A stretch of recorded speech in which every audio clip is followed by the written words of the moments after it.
I first realized something was terribly wrong when the overnight delivery containing my experimental cancer medication never appeared at my door. In fact, terribly wrong doesn't even begin to describe the panic that seized me. My name is Thomas Greeley, and at 56 years old, I've seen my fair share of tragedy. But the day my life-saving treatment vanished from my porch, I got tossed into an entirely different kind of nightmare. One orchestrated by none other than our domineering HOA president, Karen Delacroix. For years, Karen had bragged about running our little suburban enclave with an iron fist wrapped in a velvet glove. It was a quaint way of justifying her relentless rule enforcing, to the point neighbors secretly called her the sheriff. All the usual HOA politics aside, grass length, paint colors, the exact positioning of one's trash bins, Karen typically went after folks for minor violations. I was never her biggest fan, but I never could have guessed she'd stoop to something so low as stealing, let alone stealing my cancer meds.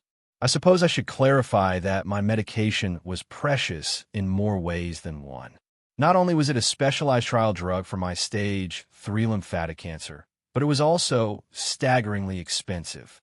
If even a single shipment went missing, it would be an obstacle for me to replace. Insurance companies, after all, love to argue.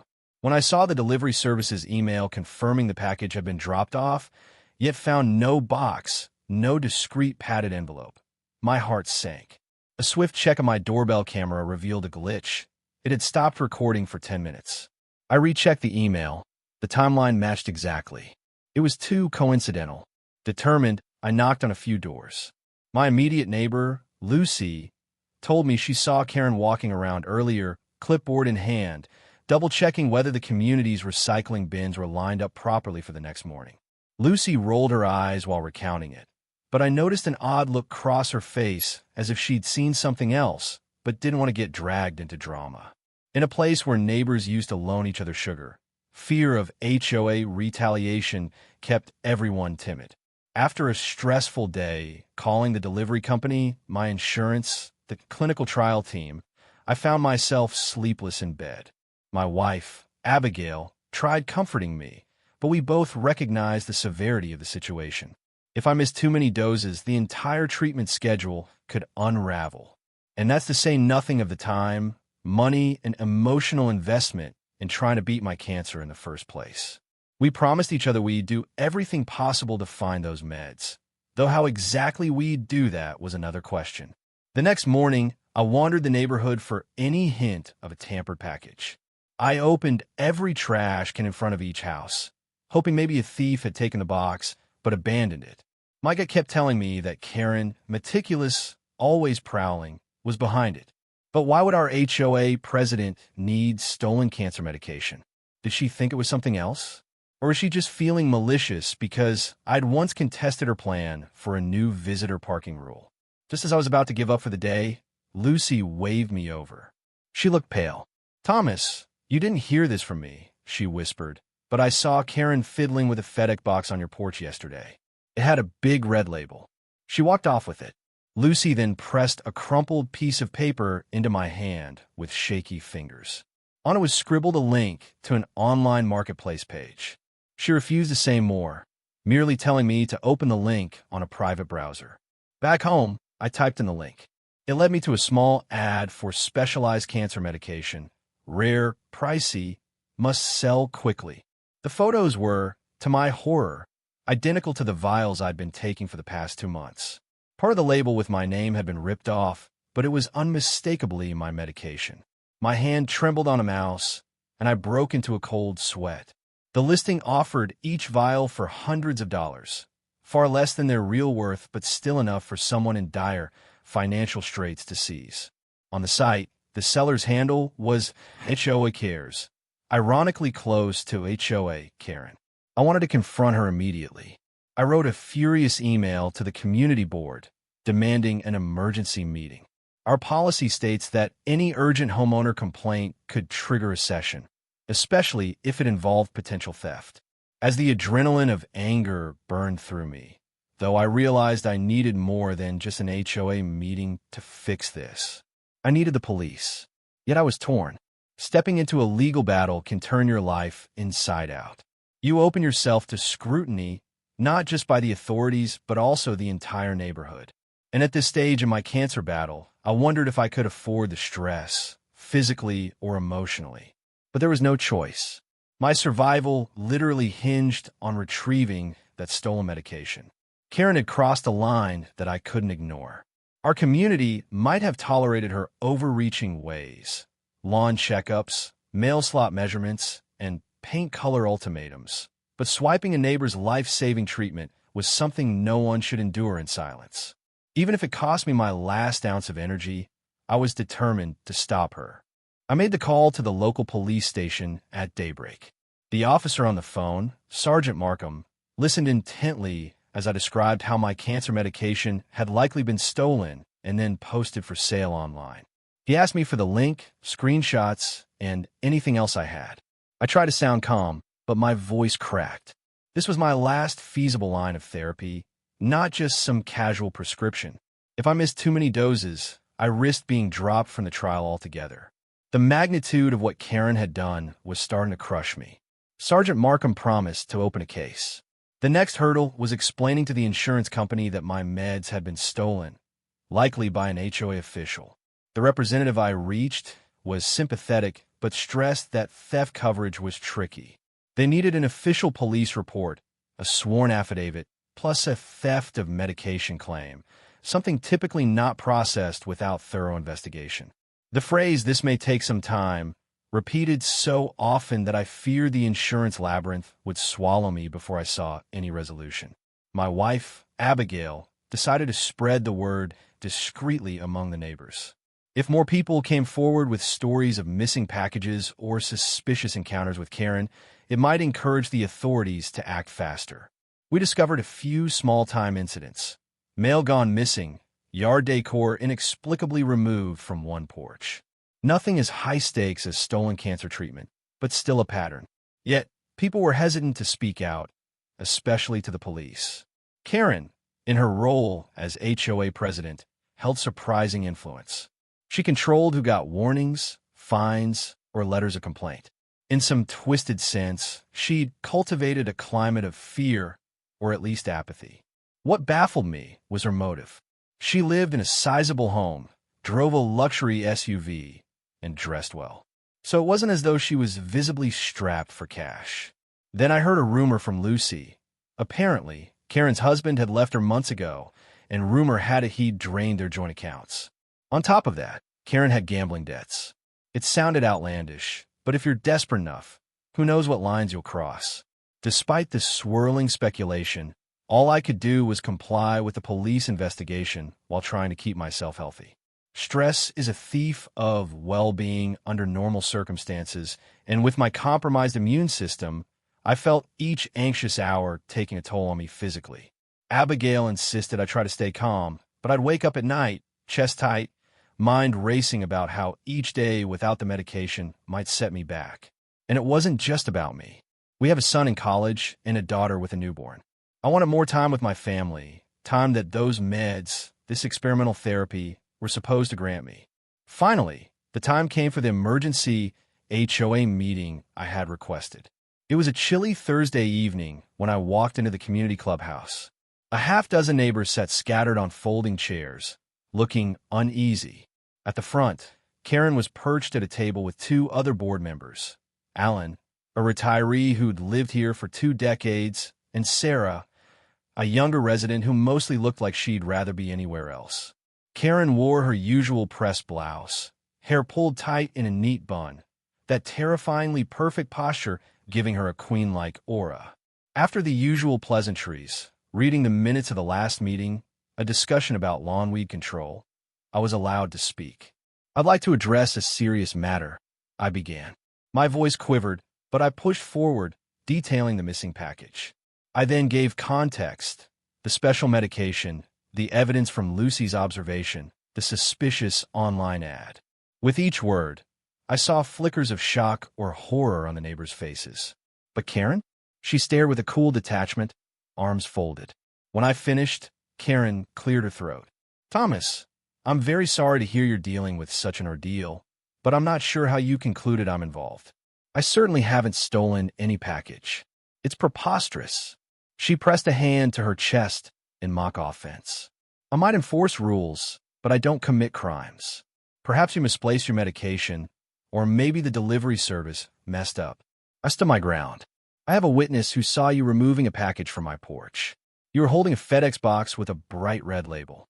That's not something I'd misplace.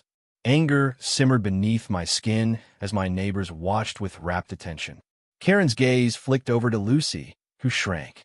Then Karen said, "Anyone can claim they saw something. Doesn't make it true." The dismissive scorn in her voice made me grit my teeth.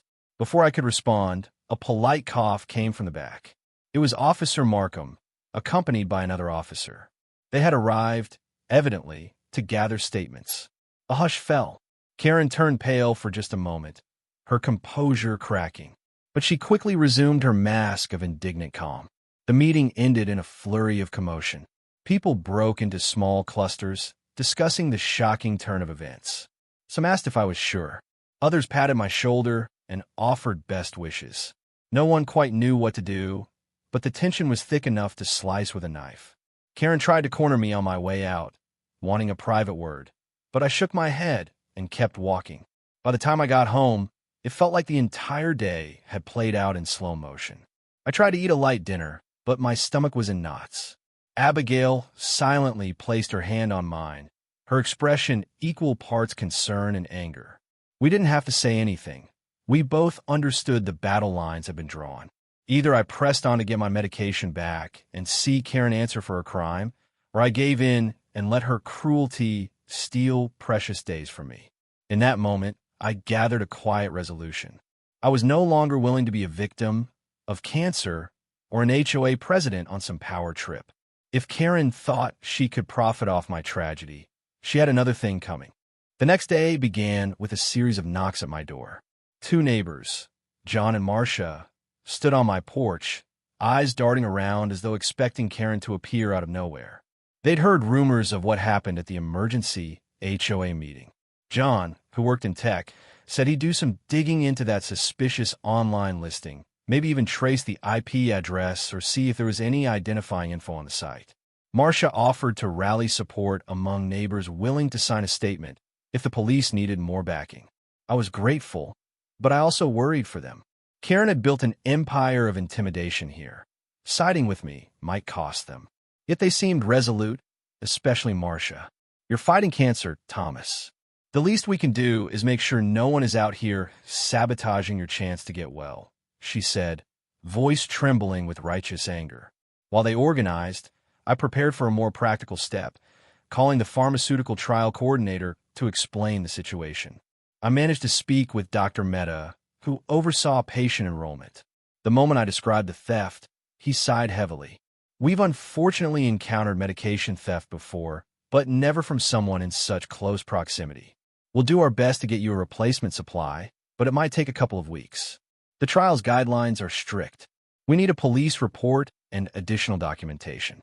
In the meantime, you might have to be hospitalized for a bridging therapy, or we risk losing your progress." 2 weeks felt like an eternity when you're battling a disease that doesn't wait.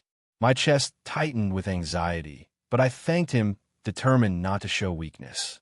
After we ended the call, I slumped at the kitchen table, head in my hands, wondering how I'd find the energy to fight both the cancer and an apparently cold-hearted HOA tyrant.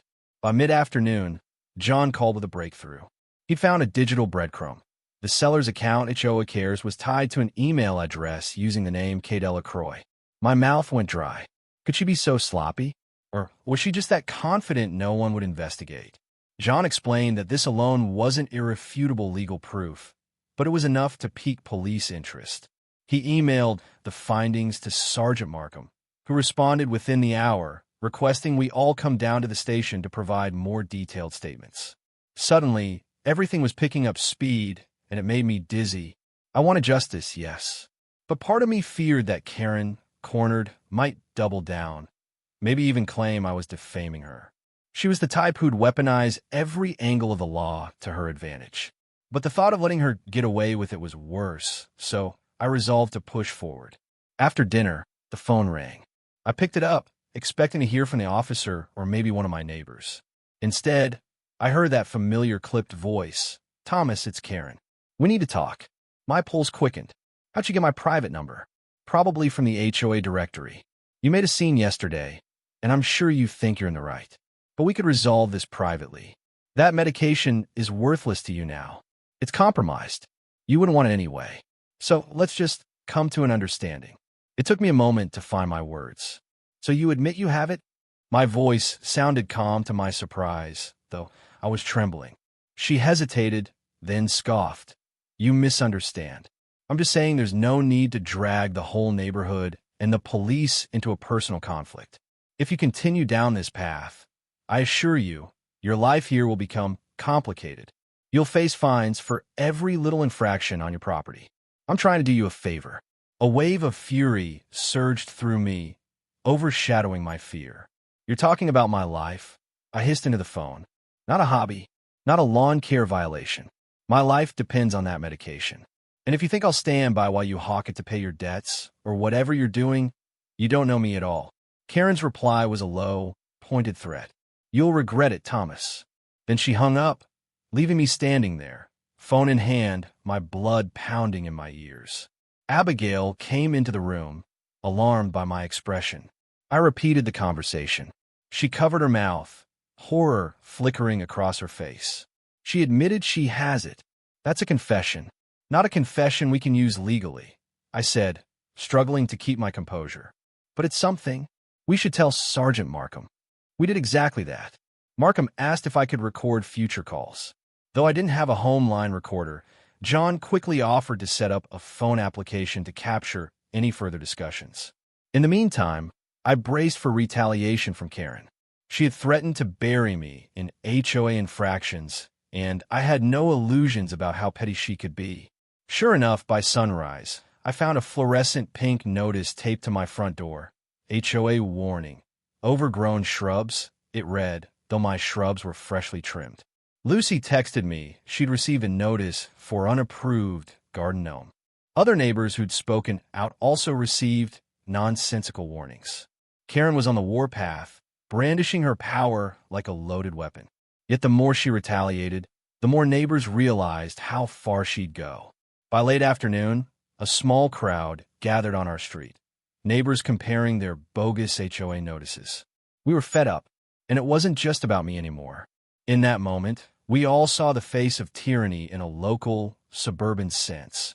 A woman who thought she was untouchable, that no one would dare stand up to her because she wore the title of HOA president.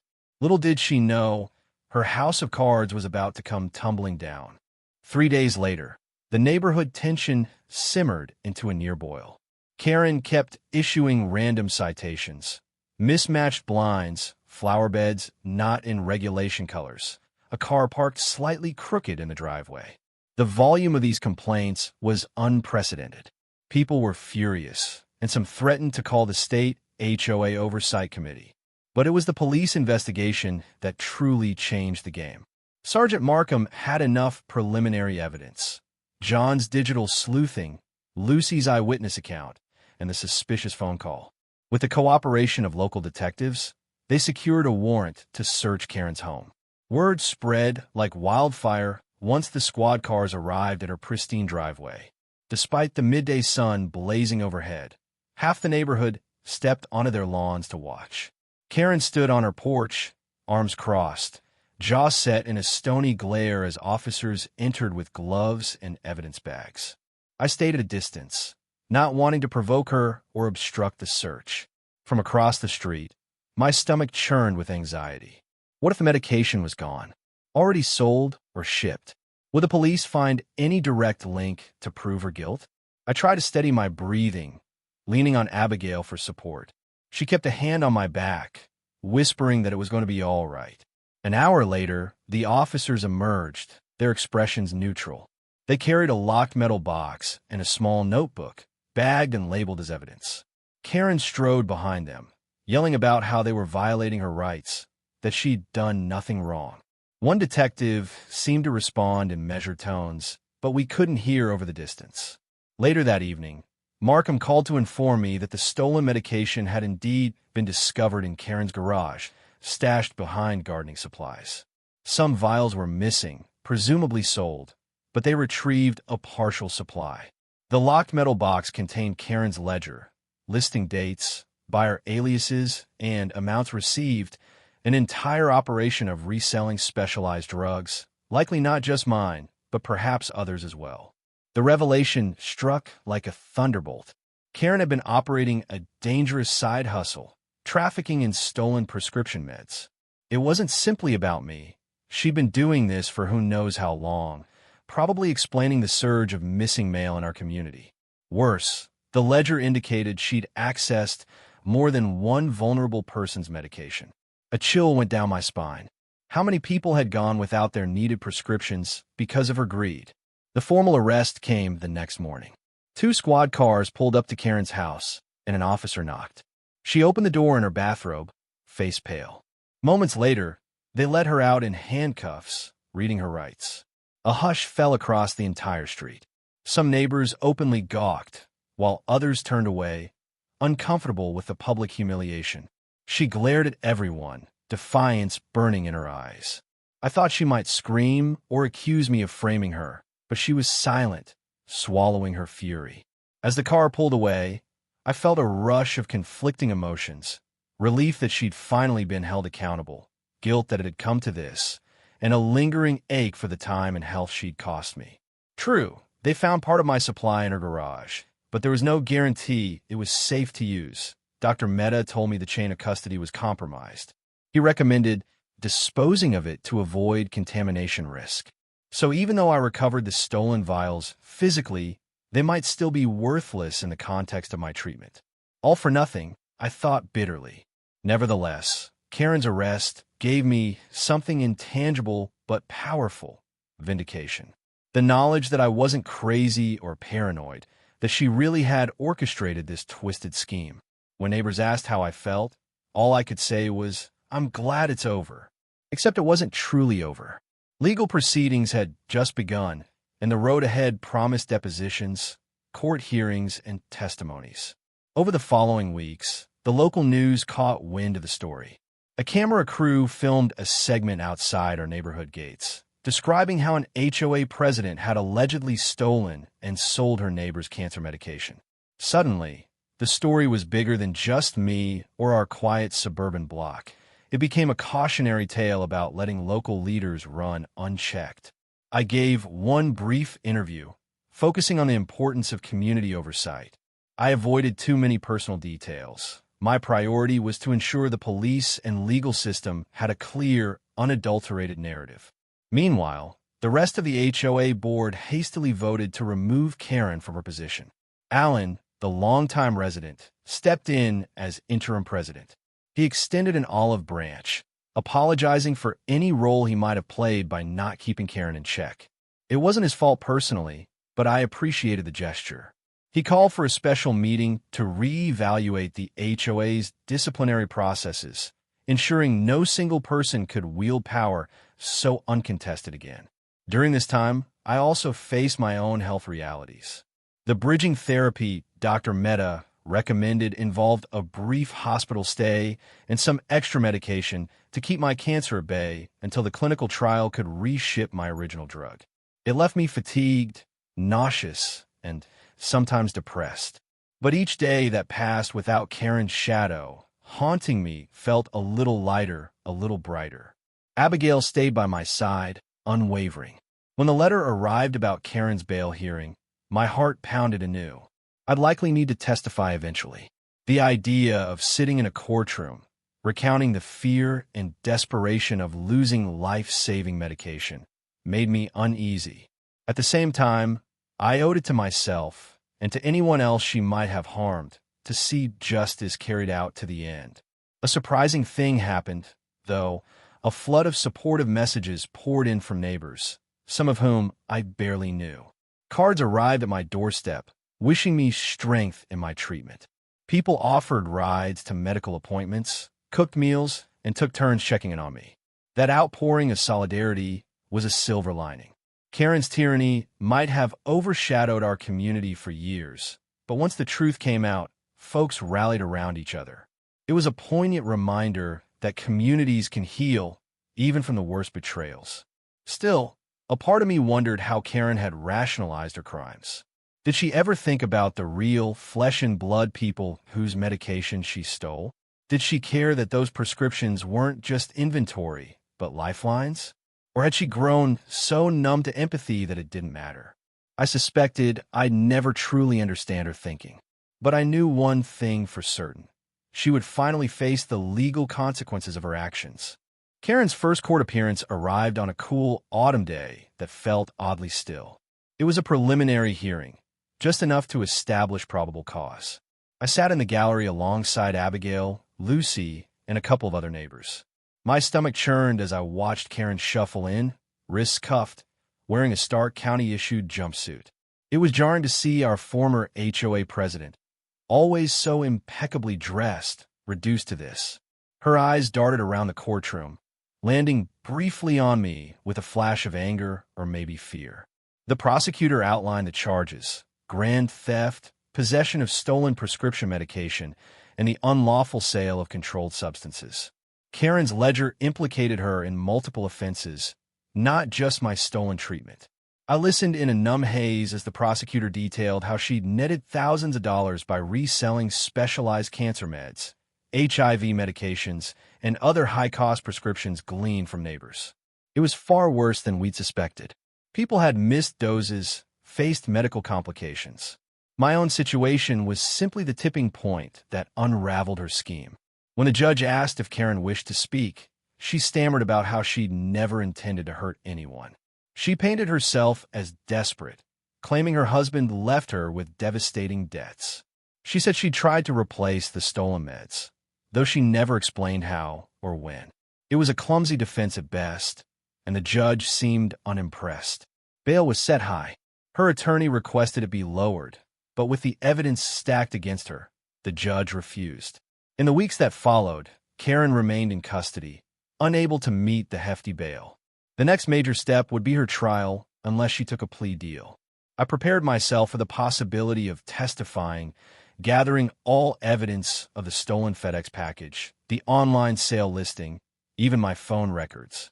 It was exhausting, especially while juggling medical appointments and hospital visits. But a quiet determination fueled me. If my testimony could help put an end to her predatory actions, then so be it. Eventually, Karen's lawyer approached the prosecutor with a proposed plea bargain.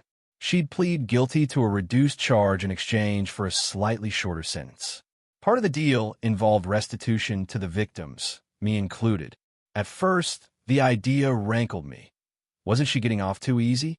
But as the prosecutor explained, a plea deal would ensure a certain conviction and spare us a long, draining trial. Given my health, a drawn-out court battle might not be in my best interest. So I tentatively agreed, provided the sentence wasn't just a slap on the wrist. The day of her plea hearing, the tension in the courthouse was palpable. Karen stood before the judge, eyes downcast, and formally admitted to stealing and reselling my cancer medication, along with others. She accepted responsibility, on paper at least. Her voice cracked as she apologized to me by name, though it felt more like a performative gesture than genuine remorse. The judge sentenced her to 5 years in prison, with the possibility of parole in 2, plus mandatory restitution to all identified victims. 5 years. Some might say that's not enough for the suffering she caused. Yet it was more than a fleeting punishment, and it carried a felon label that meant she'd never again lord over a homeowners association or handle anything involving trust. Meanwhile, the restitution would partially reimburse some of the medical expenses incurred by her victims. In my case, it wouldn't fully cover the cost or the emotional toll, but it might offset some of the therapy fees insurance refused to handle. Walking out of the courthouse, I felt an odd mix of relief and lingering heaviness. Karen was behind bars. The threat to my life-saving medication was gone. But my cancer journey continued. I'd managed to resume the clinical trial thanks to bridging therapy and the quick action of Dr. Mehta. As for my prognosis, it was too soon to declare victory, but my latest scans showed a sliver of improvement, enough to keep me hopeful. Back in our neighborhood, a slow transformation took place. Alan, the interim president, abolished some of Karen's more oppressive HOA policies, replacing them with a more flexible, neighborly approach. He insisted on full transparency. Budgets, meeting agendas, and complaint processes were all posted online for anyone to see. The wave of petty citations disappeared overnight. People breathed easier, and a sense of camaraderie began to bloom where suspicion and fear had once festered. Even Lucy, initially so scared to speak out, found her voice. She organized a small fundraiser to help offset the medical bills for one of Karen's other victims, a senior couple down the street whose Alzheimer's medication had vanished. That event turned into a block party of sorts, uniting neighbors who had never bothered to chat beyond a polite wave. I attended briefly, feeling a swell of gratitude. We had survived a dark chapter, and now we were forging a stronger community bond. In a final twist, Karen's ex-husband reached out to me by email. I almost deleted it, wary of any connection to that part of my life. But curiosity got the better of me, and I opened it. He wrote that he was sorry for what I had gone through, that he never intended to leave her desperate enough to commit such crimes. But he also admitted Karen had a streak of callousness he found frightening, which was part of why he left in the first place. He ended by wishing me well in my recovery. I didn't respond, though I appreciated the sentiment. Standing on my porch one morning, inhaling the crisp air, I reflected on how fragile life can be. It's fragile under the weight of disease, but it's also fragile in the face of betrayal. Karen was an extreme example of how greed and desperation can twist a person's values until there's no going back. Yet in the end, her downfall reminded me of a simpler truth. When good people stand together, even the most intimidating bully can be held accountable. I'm still fighting my cancer, day by day, medicine by medicine. Some nights, I lie awake, replaying the events in my head, wondering if it all really happened, a homeowner association president stealing crucial treatments. It sounds too bizarre to be real. But then, truth is often stranger than fiction. What I do know is that despite the shock, the anger, and the heartbreak, I'm still here. I'm still breathing. And as long as I have one more sunrise to witness, I'll keep pushing forward, certain that decency can prevail over even the darkest shadows, and that some battles, no matter how terrifying, are worth fighting until the very end. The end.